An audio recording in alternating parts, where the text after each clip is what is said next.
Hello students and friends, इस video में हम द सिलेंडर की एक्सरसाइज 1 को हम सॉल्व करेंगे और द सिलेंडर में केवल हमें एक ही एक्सरसाइज हमें गिवन है कृष्णा पब्लिकेशन की बुक में।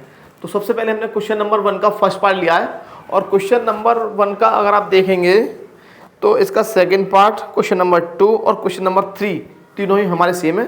एक क्वेश्चन नंबर 4 को हम करा देंगे। जब आप क्वेश्चन नंबर 1 के फर्स्ट पार्ट को समझ लेंगे तो 1 का सेकेंड पार्ट, क्वेश्चन नंबर 2 और क्वेश्चन नंबर 3 को खुद से सॉल्व कर सकते हैं। कुछ नहीं है, सेम टू सेम प्रोसेस है, सेम पाथ पर आपको चलना है, राइट। बढ़ते हैं जरा क्वेश्चन की तरफ। क्वेश्चन को रीड कर लेते हैं एक बार। Find the equation of a cylinder whose generator, जिसकी generator are parallel to the line this, जिसकी जनरेटर जो है इस लाइन के पैरेलल है, and whose guiding curve is this. ये क्या है हमारा एलिप्स और ये क्या हमारा z इज इक्वल टू 0। क्या होता है हमारा प्लेन? कौन सा plane? X Y plane. X Y plane हमारा कहीं पर भी होगा, लेकिन हमने तो एक रफली आइडिया लेना है, 3D इमेज बना लेनी है अपने माइंड में। क्या मान लीजिए हमारा गाइडिंग कर्व ये वाला है ना, तो ये क्या हमारा एलिप्स है, एलिप्स की फॉर्म में ये हमारा, आप इसको एलिप्स की फॉर्म में बना सकते हैं, X square upon 1/3 plus Y square upon 1/2।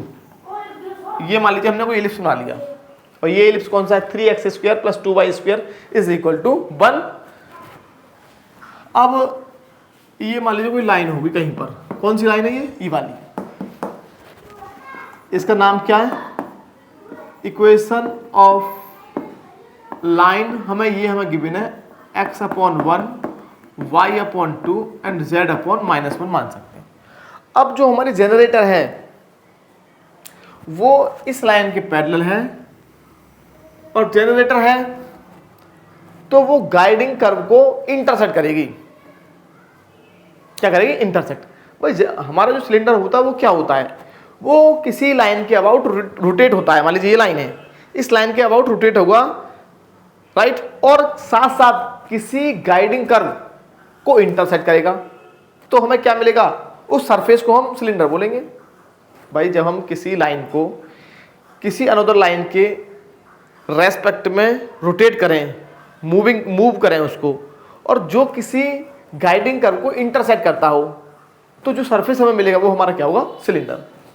तो अगर हम इस लाइन को इस तरह मूव कराएं कि वो इसके तो पैरेलल रहे और साथ साथ इस गाइडिंग कर्व को इंटरसेक्ट करें, तो हमें क्या मिलेगा? सिलेंडर हमें मिल जाएगा।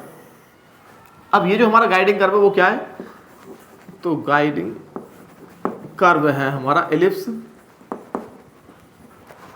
3x square plus 2y square is equal to 1, z equal to 0। साथ साथ आपको क्या याद रखना है कि हम इस पर एक पॉइंट मान लेंगे। किस पर? सिलेंडर पर।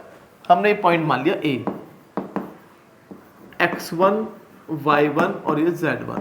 आप समझना, ये जो हमारा पॉइंट है वो सिलेंडर पर है, सरफेस पर। किसके सरफेस पर? सिलेंडर के सरफेस पर।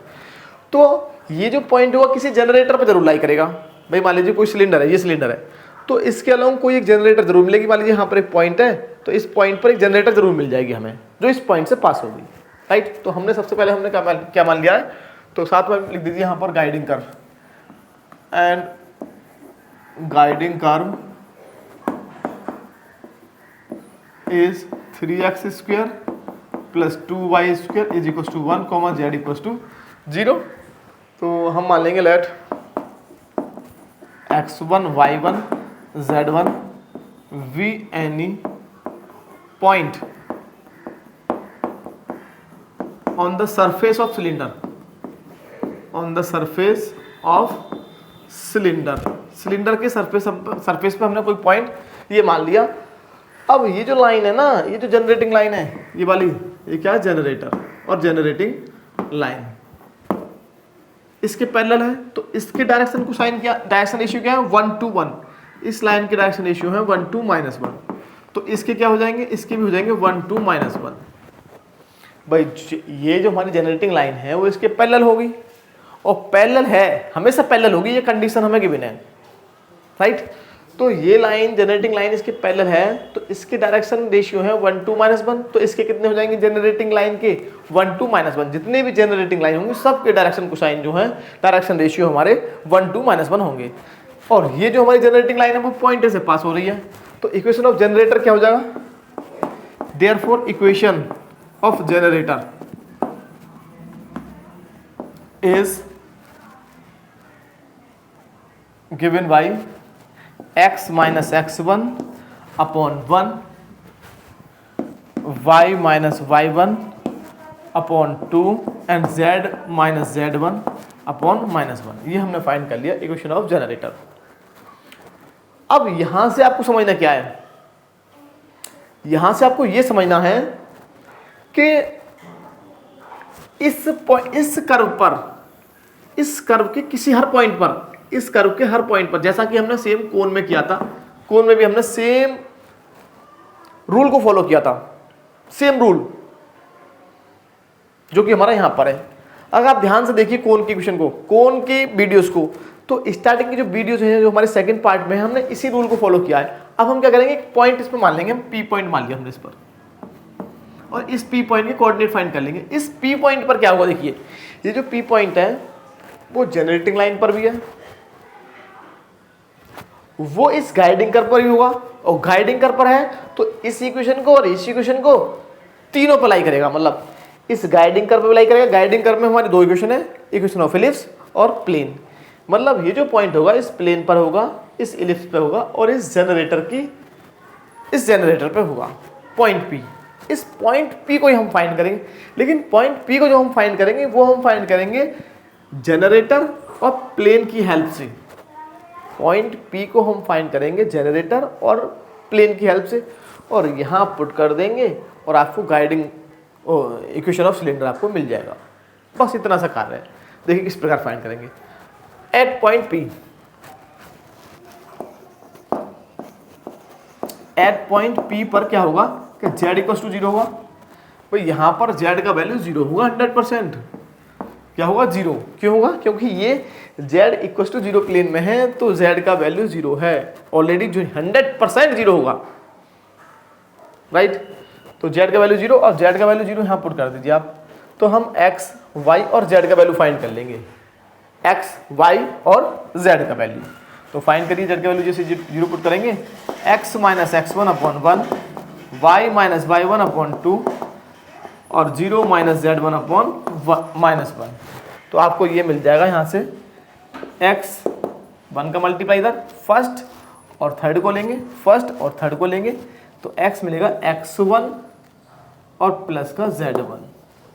सेम सेकंड और थर्ड को लेंगे, भाई z तो 0 है ऑलरेडी, तो ये आपको मिलेगा, ये जो प्लस का हो जाएगा, तो y is equal to y1 plus 2z1। ये दो पॉइंट आपको मिल गए। तो ये प्लस का हो जाएगा, x1 को इधर ले जाएंगे तो प्लस का हो गया, 2y इधर चले गए, 2z1 प्लस y1। तो हमारा जो पॉइंट P है वो पॉइंट P हमको ये मिल जाएगा, पॉइंट P x कोऑर्डिनेट हमें मिल जाएगा x1 plus z1, comma y coordinate हमें मिल जाएगा y1 प्लस 2z1, और z कोऑर्डिनेट हमारा 0 है। तो हमने पॉइंट P जो फाइंड किया है वो किसकी हेल्प से फाइंड किया, जनरेटर और प्लेन की हेल्प से। और सेम हमने कोन में किया था, जनरेटर और प्लेन की हेल्प से हम निकालते थे पॉइंट P को, और जो हमें एक और हमें कर्व दे रखा होता था गाइडिंग कर्व में, उसमें हम पुट कर देते थे। तो वहाँ पर हम पॉइंट को मानते थे अल्फा बीटा गामा, तो वहाँ हम अल्फा बीटा गामा का लोकस निकालते थे। यहाँ पर हमने पॉइंट को माना x1 y1 z1, तो यहाँ पर हम x1 y1 z1 का लोकस निकाल देंगे। अगर आप इसको अल्फा बीटा गामा मान लेंगे तो हम यहाँ पर अल्फा बीटा गामा का लोकस निकाल देंगे। जो मन करे वो मान लीजिए, इसको आप अल्फा बीटा गामा मान सकते हैं, कोई प्रॉब्लम नहीं है, राइट। अब समझिए, तो इस पॉइंट को कहाँ रख देंगे, यहाँ पर। Since point P lies on the guiding curve on the ellipse, और this equation 3x square plus 2y square equals to 1, तो ये से सेटिस्फाई करेंगे। तो आप यहाँ x की जगह तो ये रख दीजिए, तो 3 इंटू x1 प्लस z1 का square plus 2 into y means y1 plus 2z1 का whole square is equals to 1, right. तो ये हमको मिल जाएगा यहाँ से सॉल्व करने पर 3x1 square plus z1 square plus 2x1 z1 plus twice of y1 square plus 4z1 square plus 4y1 z1 is equal to 1। और जो हमें मिलेगा यहाँ से वही हमारा होगा फाइनल इक्वेशन ऑफ सिलेंडर। लेकिन मिलेगा कब, जब हम x1 y1 z1 का लोकस निकालेंगे। तो पहले इसको सिस्टमेटिक में से लिख लेते हैं। तो यहाँ से हमें मिलेगा 3x1²। अब y को देख लेते हैं, तो y केवल यहाँ आ रहा है तो 2y1²। अब z को देख लेते हैं, z हमारे यहाँ 3 है, यहाँ पर 8, 8 और 3 11 z1²। 2 3 या 6 x1 z1 और यहाँ हो गए 4 दूनी 8 y1 z1 और -1 equals to 0। Therefore equation of cylinder is obtained by putting x1 is equals to x और y1 equals to y and z1 equals to z।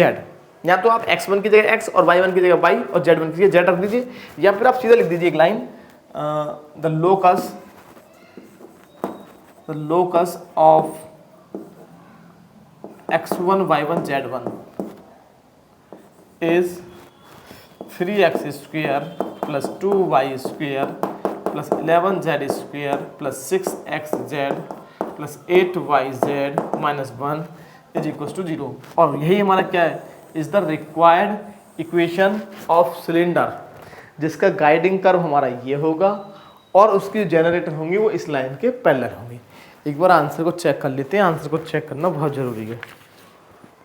3x² 2y² 11z² plus 8yz plus 6zx minus 1 equals to 0। बढ़ते हैं question number 2 की तरफ।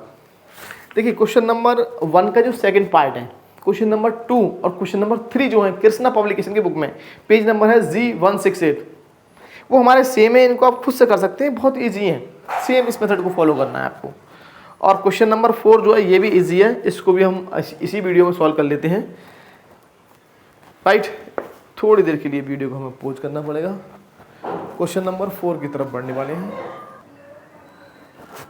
देखिए next हमारा है question number 4, और question number 4 की तरह ही है हमारा क्वेश्चन नंबर 5 को आप खुद से सॉल्व करेंगे। क्वेश्चन नंबर 4 को मैं सॉल्व कर रहा हूँ, बहुत ही इजी, और 2 मार्क्स में 2 नंबर में आपको ये क्वेश्चन आपको मिल सकता है। बढ़ते हैं क्वेश्चन की तरफ, किस प्रकार से सॉल्व करेंगे सीखेंगे। Find the equation of the cylinder which intersect the curve this ax² plus vy² plus cz² is equal to 1, lx plus my plus nz is equal to p and whose generator are parallel to the axis of x। अगर मान लीजिए कोई cylinder है आपके पास जिसका axis क्या है, x axis, तो आप ध्यान रखिए अगर कोऑर्डिनेट एक्सिस में से, स्पेशली कोऑर्डिनेट एक्सिस, किसी और एक्सिस की बात नहीं कर रहे, केवल कोऑर्डिनेट एक्सिस मतलब एक्स एक्सिस, वाई एक्सिस और जेड एक्सिस। अगर हम कह रहे हैं कि find the equation of curve intersect the curve this, किसी भी कर्व को इंटरसेक्ट कर रहा होगा, लेकिन अगर उसकी एक्सिस कोऑर्डिनेट एक्सिस है, अगर एक्स एक्सिस है तो हम इन दोनों कर्व में से एक्स को एलिमिनेट कर देंगे, और वाई एक्सिस होता इसकी जनरेटर, अगर जो जनरेटर है वो वाई एक्सिस के पैरेलल होता तो इन दोनों कर्व में से हम वाई को एलिमिनेट कर देंगे। अगर हमारा जनरेटर जेड एक्सिस के पैरेलल होता तो हमें जो कर्व गिवन होंगे हम उनमें से जेड को एलिमिनेट कर देंगे। तो यहाँ पर जो हमारा जनरेटर है वो एक्स एक्सिस के पैरेलल है, तो हम क्या करेंगे, दोनों कर्व में से केवल हम एक्स को एलिमिनेट कर देंगे। राइट, तो हमारा जो हमें कर्व हमें गिवन है, बहुत इजी क्वेश्चन है, 2 मार्क्स में आपको मिल सकता है। तो कर्व है हमारा ax² vy² plus cz² is equal to 1, lx plus my plus nz is equal to p। Right, आपको फाइंड क्या करना है, इक्वेशन ऑफ सिलेंडर। राइट, तो equation of cylinder since the generator is parallel to the x-axis, therefore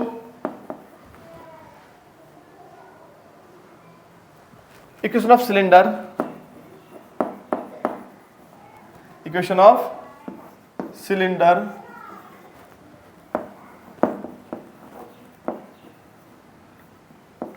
is obtained by eliminating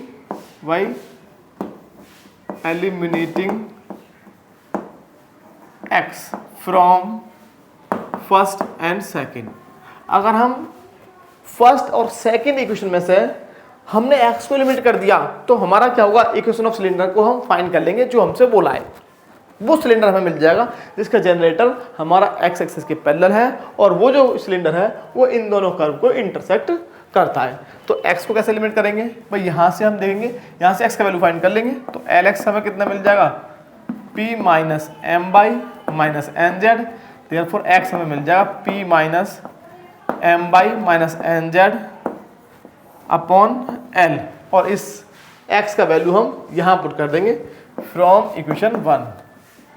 from equation 1 तो ये हमें मिल जाएगा P minus M by minus N Z का होल स्क्वायर और into में a है, अपॉन में हमें मिल जाएगा L square plus V Y square plus C Z square is equal to 1। तो जब L से मिलेंगे आप तो आपको ये मिल जाएगा, देखिए L से लेने पर a P minus M by minus N Z का whole square plus L square into V Y square plus C Z square is equal to L square. बस, और इसको आप चाहें तो सॉल्व कर सकते हैं, इसका होल स्क्वायर खोल सकते हैं, राइट। वैसे हमारा आंसर यही होगा, एक बार चेक कर लेते हैं। अगर सॉल्व किया होगा तो सॉल्व कर लेंगे। क्वेश्चन नंबर है 4। हाँ भाई सॉल्व किया है इन्होंने, तो वाई स्क्वायर वाली टर्म अलग लिखी है, जेड स्क्वायर वाली टर्म लिखी है और इन्होंने इसको सॉल्व किया है। तो आप इसको सॉल्व भी कर सकते हैं, इसे सॉल्व भी कर सकते हैं। सॉल्व करने के लिए क्या करना होगा, केवल या तो आप ये आंसर को यहीं छोड़ दीजिए, या फिर अगर आप इसको सॉल्व करना चाहते हैं तो यहाँ पर केवल वाई स्क्वायर वाली टर्म अलग लिखना, जेड स्क्वायर वाली अलग लिखना और वाई जेड वाली अलग, वाई वाली अलग, जेड वाली अलग और कांस्टेंट अलग। केवल इसका होल स्क्वायर खोल दीजिए, right. Okay students and friends, मिलते हैं नेक्स्ट वीडियो में। अगर आपको हमारा वीडियो अच्छा लगा हो तो हमारे चैनल को सब्सक्राइब कीजिएगा और हमारी वीडियो को लाइक शेयर कमेंट कीजिए। ओके, नमस्कार, धन्यवाद।